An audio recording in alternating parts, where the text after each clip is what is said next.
Nous sommes heureux de nous retrouver ensemble, dans le nom de Jésus, rassemblés autour de sa parole. Sa parole qui est un peu particulière. La Bible, la différence avec les autres livres, c'est qu'elle a deux testaments. Le testament avant la venue de Jésus et le testament après. Et la différence aussi avec les autres ouvrages, c'est qu'on peut être héritier et participer au testament de Jésus. Formidable ça. Le Seigneur nous laisse un testament, des promesses, et nous pouvons être des héritiers en personne. Formidable ça. Et hériter de beaucoup de choses. Du salut éternel, c'est formidable. D'être avec d'autres rachetés dans le ciel de gloire. Alors nous allons ouvrir cette parole dans l'évangile de Luc au chapitre 8 et retrouver ce sauveur bien-aimé qui a beaucoup de choses à nous dire. Dans son testament, il y a certes des choses qu'il veut nous laisser.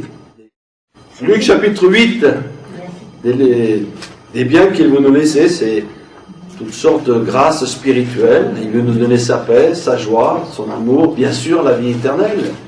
Mais dans son testament, il y a des conditions pour obtenir toutes ces choses. Alors, on va voir à travers quelques textes de la parole de Dieu comment le Seigneur va nous instruire. Nous retrouvons Jésus. Là, c'est au début de son ministère. Il a choisi une équipe de 12 apôtres. Et c'est la première année, vraiment, où il va se passer beaucoup de choses, de miracles. C'est l'année de la popularité. Après, il y aura l'année de l'opposition. Et cette année de popularité, il y a eu beaucoup de miracles, j'ai dit précédemment, et beaucoup des foules qui suivaient Jésus. Et Jésus a parcouru plusieurs fois la Galilée. Nous allons le retrouver en Galilée avec des actions particulières. Alors, Luc chapitre 8, verset 40.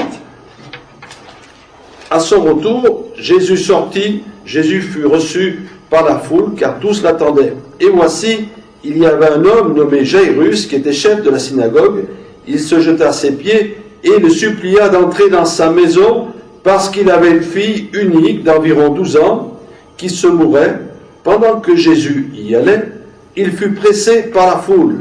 Or, il y avait une femme atteinte d'une perte de sang depuis 12 ans, et qui avait dépensé tout son bien pour les médecins, sans qu'aucun ait pu la guérir. Elle s'approcha par derrière et toucha le bord du vêtement de Jésus. Au même instant, la perte de sang s'arrêta. Et Jésus dit, « Qui m'a touché ?» Comme tous s'en défendaient, Pierre et ceux qui étaient avec lui dirent, « Maître, la foule t'entoure et te presse, et tu dis, « Qui m'a touché ?» Mais Jésus répondit, « Quelqu'un m'a touché, car j'ai connu qu'une force était sortie de moi. » La femme, se voyant découverte, vint toute tremblante se jeter à ses pieds et déclara devant tout le peuple pourquoi elle l'avait touché et comment elle avait été guérie à l'instant. Jésus lui dit, « Ma fille, ta foi t'a sauvée, va en paix. » Comme il parlait encore, survint de chez le chef de la synagogue quelqu'un disant, « Ta fille est morte, n'importune pas le maître. » Mais Jésus, ayant entendu cela, dit au chef de la synagogue, « Ne crains pas, crois seulement, et elle sera sauvée. » Lorsqu'il fut arrivé à la maison, il ne permit à personne d'entrer avec lui, si ce n'est à Pierre, à Jean et à Jacques, et au père et à la mère de l'enfant.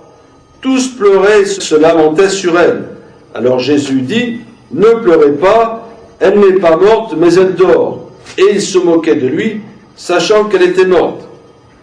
Mais il la saisit par la main, et elle dit d'une voix forte, « Enfant, lève-toi. » Et son esprit revint en elle, et à l'instant, elle se leva, et Jésus ordonna qu'on lui donne à manger.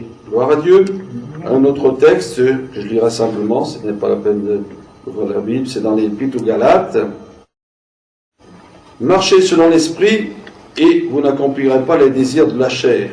Et un peu plus loin, il dit, or les œuvres de la chair sont évidentes, ce sont la débauche, l'impureté, le dérèglement, l'idolâtrie, la magie, les rivalités, les querelles, les jalousies, les animosités, les disputes, les divisions, les sectes, l'envie, l'ivrognerie, les acceptables et les choses semblables. Je vous dis d'avance, comme je l'ai déjà dit, que ceux qui commettent de telles choses n'hériteront point le royaume de Dieu. Mais le fruit de l'esprit, c'est l'amour, la joie, la paix, la patience, la bonté, la bienveillance, la foi, la douceur, la maîtrise de soi. La loi n'est pas contre ces choses. Et surtout ce verset 24, que nous aurons peut-être à revenir tout à l'heure. Ceux qui sont à Jésus-Christ ont crucifié la chair avec ses passions et ses désirs. Si nous vivons par l'Esprit, marchons aussi selon l'Esprit. Gloire à Dieu. Voilà, on pourrait appeler ça le plein évangile, l'évangile de la grâce. Dans un premier temps, bien sûr, nous retrouvons Jésus. Jésus qui a compassion des foules qui l'entourent, qui l'empêchent même d'avancer. Et un homme chef de la synagogue. Plusieurs disent que c'est lui qui a construit une synagogue. Et là, il est vraiment dans la détresse. Sa fille qui a 12 ans, elle est prête de mourir. Alors lui, il se jette aux pieds de Jésus et il implore Jésus de venir pour prier pour sa fille. Et Jésus, donc, avec tout le cortège, il va en direction de la maison, mais il est interrompu. Il est interrompu par une femme qui, elle aussi, a une grande détresse. Ça fait 12 ans qu'elle se fait soigner par les docteurs pour son hémorragie, pour cette perte de sang. Rien ne se produit. Et on peut s'imaginer cette femme, d'abord, elle a dépensé tout son argent, ensuite l'humiliation de chaque fois passer par des médecins, et aucune solution. Et là, Jésus passe par là. Alors, comme elle sait qu'elle est impure, qu'elle ne peut pas vraiment se présenter devant Jésus, je vais toucher le bord du vêtement, se dit-elle, et je serai guérie. Voilà. Dans les deux circonstances, dans les deux cas, que ce soit pour Jairus, pour cette femme à la perte de sang, il y a eu une démarche de la foi. Et ce qui est important pour faire une démarche comme ces deux personnes, c'est d'avoir confiance. Il faut avoir confiance en quelqu'un pour vraiment venir à lui.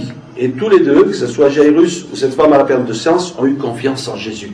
Une confiance totale, une confiance réelle. J'appellerais ça une confiance profonde. Et pour que notre foi soit de plus en plus forte, de plus en plus grande, il nous faut chaque jour davantage confiance en Jésus. En ce qu'il est, en ce qu'il a fait, en ce qu'il a dit et ce qu'il peut faire pour nous.